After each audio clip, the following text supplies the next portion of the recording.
皆さんこんにちは、ネストリングスです。今回は銀狐シルバーフォックスさんと K ピッツァさんの 5G デッキを使った疑似対戦バトルをやっていきたいと思います。銀狐シルバーフォックスさんのデッキはチョメマルが使わせていただきます。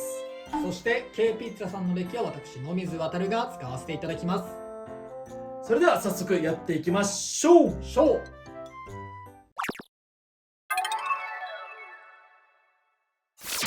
お互いのファーストベイ、せーの、じゃん。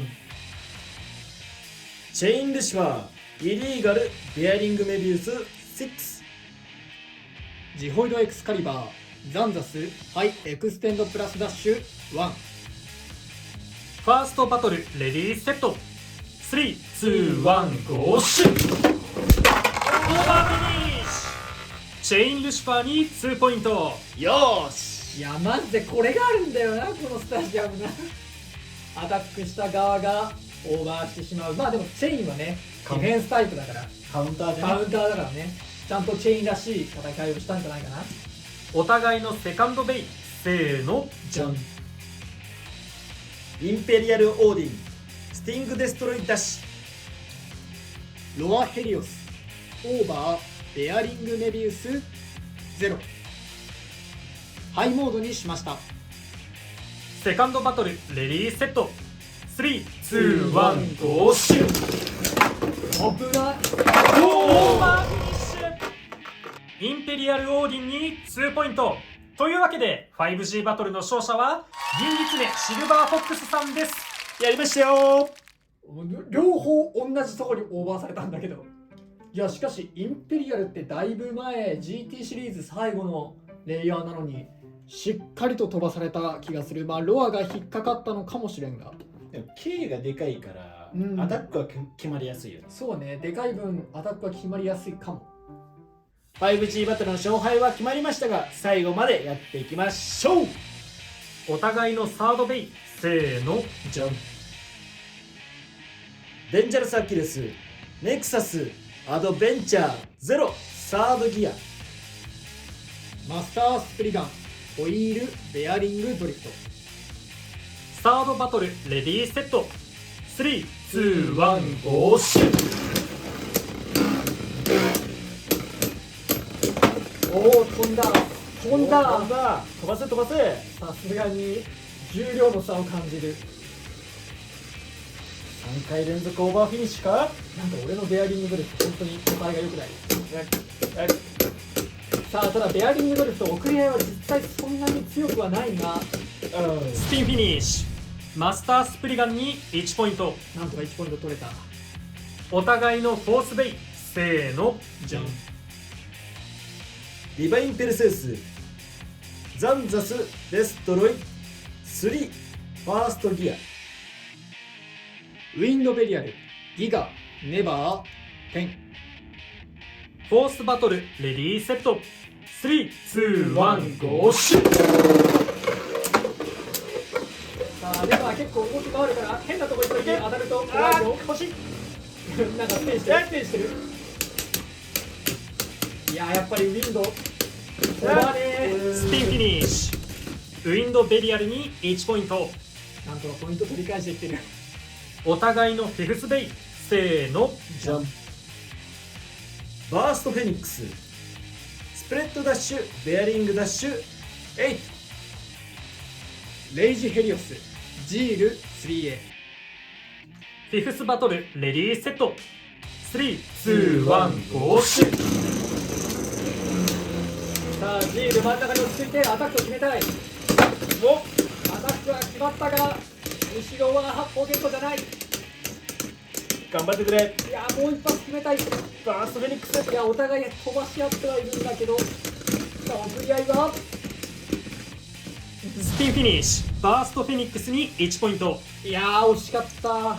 でもやっぱジールそう粘るね。粘るし相手をちゃんとしっかり飛ばすし、ロックも結構進んでたんじゃない？こっちはバーストレイヤーのおかげでストッパーがついてるから、そうだね、あんまり進んでないから。ストッパーのとこは飛ばせたかな。そうだね。1回2回の接触だとバーストストッパーは超えられんか。きついね。いい働きしてます。はい、というわけで 5G バトルやっていきましたが、いかがだったでしょうか。いやー、1戦目2戦目とオーバーを決められてしまったのがこっちとしてはかなりきつかったね。そうだね、1戦目はうまいことカウンターが決まったからなんとかオーバー取れたから。そうね、ジホイドだから攻撃してんのはこっち側なんだけど、やっぱりね、お互い背面にね穴があるから攻撃した側がカウンターでね吹っ飛ぶっていうことはまあよくある話になっちゃうのがこのスタジアムだね。でも今回はちゃんとねチェインがディフェンスとして役割が果たせることは分かったね。そうだね、それはやっぱいいことだね、うんだからやっぱスタジアムが違ったらチェインも活躍できた場はあったんだろうなって思った今回のバトルで。なんか個人的な感想なんだけど、初めてチェインが活躍できたかなっていうイメージ、だからやっぱりその旧スタンダードみたいなスタジアムだったらアルティメットとかジホイドとかが環境にもしかしたらいて、そいつらを対策するためのチェインがね採用されてるなんていう世界線があったかもしれないなとは思ったね。そうだね。そして2戦目ね、こっちのロアがなんとインペリアルに飛ばされてしまうと。ね、インペリアルはまあもちろん強いレイヤーだとは思ってたけど、とはいえ GT 世代3年前のレイヤーが、まあ、ロアはね去年のだけどオーバー取ってしまうとはびっくりだね。まあロアの方もねちょっと引っかかりが多いから、もしかしたらロアが原因の可能性もゼロとは言わんけど、でもしっかりとね攻撃した感じがしてて、昔のレイヤーでもやっぱり使い方次第だね、あるいはその対面次第で全然活躍できるなっていうのはいいとこ見れたかなと思う。あとはまあこれさっきの動画1個前の動画でも多分同じこと言ってると思うんだけど、ウィンドはマジで飛ばん。なかなかね飛ばんね。やっぱりねウィンドとかその系は全然飛ばないし、まあこの後のねレイジの話にもなるんだけど、やっぱりこの最近のベイはバーストしないからさ、なかなかバースト狙うってのも難しいよね。バーストフェニックスはバーストレイヤーのね、まあブレードのね、ストッパーのおかげでバーストしないし、コアもねやっぱりベリアル3、こっちが使ってたけどベリアル3とかね、そういうのでどんどんケルベウスとかバーストしないものが増えてるから、やっぱりアタックタイプ結構厳しいなと思った。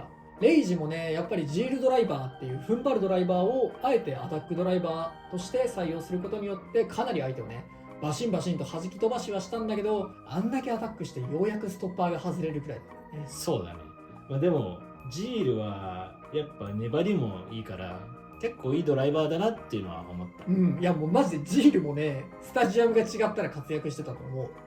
しっかり踏ん張れるし対アタックにもなるし、アタックとして使うのもある。だからこのレイジ・ヘリオスのジールはねめっちゃ面白かった。